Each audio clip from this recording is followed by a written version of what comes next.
ഇക്കഴിഞ്ഞ ലോക്സഭാ തിരഞ്ഞെടുപ്പിൽ വയനാട്ടിൽ നിന്നും എൻ.ഡി.എ സ്ഥാനാർത്ഥിയായി മത്സരിച്ച നവ്യ അയ്യർദാസ് ദേശീയ തലത്തിൽ തന്നെ വളരെ ശ്രദ്ധ നേടിയിരുന്നു. നവ്യ അയ്യർദാസ് ആണിപ്പോൾ നമ്മോടൊപ്പമുള്ളത്. നവ്യ അയ്യർദാസ് ഇത്തവണ വീണ്ടും കാരപ്പറമ്പ് ഡിവിഷനിൽ നിന്നും എൻ.ഡി.എ സ്ഥാനാർത്ഥിയായി മത്സരിക്കാൻ പോവുകയാണ്. കഴിഞ്ഞ 2 തവണയും ഇവിടുത്തെ കൗൺസിലറായിരുന്നു. എന്ത് തോന്നുന്നു ഇപ്പം? മൂന്നാം തവണയും പാർട്ടി നിർദ്ദേശിച്ചതനുസരിച്ച് പ്രവർത്തന രംഗത്തേക്ക് സ്ഥാനാർത്ഥിയായിട്ട് ഇറങ്ങിയിട്ടുള്ളതാണ്. ശുഭപ്രതീക്ഷയോടുകൂടെ തന്നെയാണ് കോഴിക്കോട് കോർപ്പറേഷൻ ഇത്തവണത്തെ ഇലക്ഷനെ നോക്കിക്കാണുന്നത്. കഴിഞ്ഞ 10-60 വർഷക്കാലമുള്ള വികസന മുരടിപ്പ് ചൂണ്ടിക്കാണിച്ചുകൊണ്ടും ഇന്ന് കേന്ദ്ര നേതൃത്വത്തിൻ്റെ നേതൃത്വത്തിൽ നടത്തുന്ന വികസന പരമ്പരകളെ ചൂണ്ടിക്കാണിച്ചുകൊണ്ടും ഇവിടെ ഒരു ഭരണമാറ്റം തീർച്ചയായിട്ടും ഉണ്ടാകണം എന്നുള്ള തരത്തിലുള്ള ഇടപെടലുകളാണ് BJP ഇന്ന് എല്ലാ ഭാഗങ്ങളിലും നടത്തിക്കൊണ്ടിരിക്കുന്നത്. ഈ കോഴിക്കോട് കോർപ്പറേഷനിലെ 70ാം ഡിവിഷനാണ്, ഏറ്റവും പ്രധാനപ്പെട്ട ഒരു ഡിവിഷനാണ് കാരപ്പറമ്പ്. കഴിഞ്ഞ 2 തവണയും BJP തന്നെ ഈ ഒരു വാർഡ് പിടിച്ചെടുത്തു. അപ്പം അത്ര രീതിയിലുള്ളൊരു വലിയ വികസന പ്രവർത്തനങ്ങൾ നടത്തിയെന്ന് വേണ്ടേ മനസ്സിലാക്കാൻ?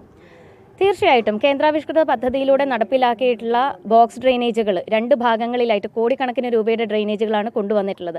മുൻപ് ഒരു സാധാരണ മഴ വരുന്ന സമയത്ത് തന്നെ വെള്ളക്കെട്ടിൽ ആണ്ടുപോകുന്ന നിരവധി പ്രദേശങ്ങളുണ്ടായിരുന്നു. ആ പ്രദേശങ്ങളെല്ലാം തന്നെ അതിൽ നിന്നൊക്കെ മുക്തി ഇപ്പോൾ ലഭിച്ചിരിക്കുകയാണ്. മണ്ണാറത്തറ, പീപ്പിൾസ് റോഡ്, ചക്കിട്ടട തുടങ്ങിയിട്ടുള്ള പ്രദേശങ്ങളിലൊക്കെ വ്യാപകമായിട്ടുള്ള രീതിയിലാണ് മാറ്റം ഇന്ന് വന്നിട്ടുള്ളത്. അപ്പോൾ അതുകൊണ്ട് തന്നെ പൊതുജനങ്ങളുടെ ഭാഗത്ത് നിന്നും നല്ലൊരു സ്വീകാര്യത ലഭിച്ചതിൻ്റെ അടിസ്ഥാനത്തിലാണ് മൂന്നാമത്തെ തവണയും ഇന്ന് സ്ഥാനാർത്ഥിയായിട്ട് വീണ്ടും ജനങ്ങളുടെ അടുത്തേക്ക് വോട്ട് അഭ്യർത്ഥിച്ചുകൊണ്ട് വരുന്നത്. ഇനി എന്തൊക്കെ വികസന പദ്ധതികളാണ് മുന്നോട്ട് വെക്കുന്നത് എൻ.ഡി.എ ഇത്തവണ നടപ്പിലാക്കാൻ ഉദ്ദേശിക്കുന്നത്? എൻ.ഡി.എയുടെ നേതൃത്വത്തിൽ സമഗ്രമായിട്ടുള്ളൊരു വികസനം കോഴിക്കോട് കോർപ്പറേഷനകത്ത് കൊണ്ടുവരിക. ഇന്ന് പൊതുജനങ്ങളെ സംബന്ധിച്ചിടത്തോളം പാർക്കിംഗ് ഒരു പ്രധാനപ്പെട്ട വിഷയമാണ്. മാലിന്യ സംസ്കരണം പ്രധാനപ്പെട്ട വിഷയമാണ്. ആവിക്കൽ തോടിൽ നമുക്കറിയാം കേന്ദ്ര സർക്കാർ കോടിക്കണക്കിന് രൂപ അവിടേക്ക് സംഭാവന ചെയ്തിട്ടും അത് നടത്തിയെടുക്കാനുള്ള ഒരു ത്രാണി ഇവിടെ ഉണ്ടായിരുന്ന ഭരണകൂടത്തിന് ഉണ്ടായിരുന്നില്ല. അപ്പോൾ അത്തരത്തിലുള്ള സമഗ്രമായിട്ടുള്ള വികസനം, നഗരത്തിൻ്റെ മുഖച്ഛായ മാറ്റുന്ന തരത്തിലുള്ള ഒരു വികസനമാണ് കോഴിക്കോട് കോർപ്പറേഷനിലേക്ക് BJP മുൻപോട്ട് വയ്ക്കുന്നത്. മഹിളാ മോർച്ചയുടെ സംസ്ഥാന അധ്യക്ഷ കൂടിയായി. അപ്പം ഈ ഒരു തിരക്കിനിടയിലൊക്കെ എങ്ങനെയാണ് ഈ ഒരു കൗൺസിലർ എന്നുള്ളൊരു ആ ഒരു ഉത്തരവാദിത്തം കൂടി വഹിക്കുന്നത്? തീർച്ചയായിട്ടും സംസ്ഥാന അധ്യക്ഷ എന്നുള്ള നിലയിൽ ഈ കോർപ്പറേഷൻ കൗൺസിലിലേക്ക് മത്സരിക്കണമോ എന്നുള്ളൊരു ചിന്ത തീർച്ചയായിട്ടും ഉണ്ടായിരുന്നു. പക്ഷേ സംസ്ഥാന അധ്യക്ഷൻ തന്നെയാണ് അറിയിച്ചിട്ടുള്ളത് തീർച്ചയായിട്ടും മത്സരിക്കണം എന്നുള്ള കാര്യം. അപ്പോൾ 2 ചുമതലകളും ഒരേ രീതിയിൽ കൊണ്ടുപോകണം എന്നുള്ളത് തന്നെയാണ്.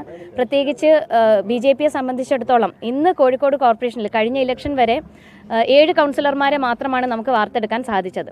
അപ്പോൾ അതിൽ നിന്നും അതിനൊരു മാറ്റം വന്നുകൊണ്ട് സമഗ്രമായിട്ടുള്ളൊരു മാറ്റം വരണമെന്നുണ്ടെങ്കിൽ തീർച്ചയായിട്ടും കോർപ്പറേഷനകത്ത് ഉണ്ടായിരിക്കണം എന്നുള്ള സംസ്ഥാന അധ്യക്ഷൻ്റെ നിർദ്ദേശപ്രകാരമാണ് ഇത്തവണ വീണ്ടും പൊതുരംഗത്തേക്ക് ഇറങ്ങിയത്. ഇത്തവണ വലിയ ആത്മവിശ്വാസം തന്നെയാണ്.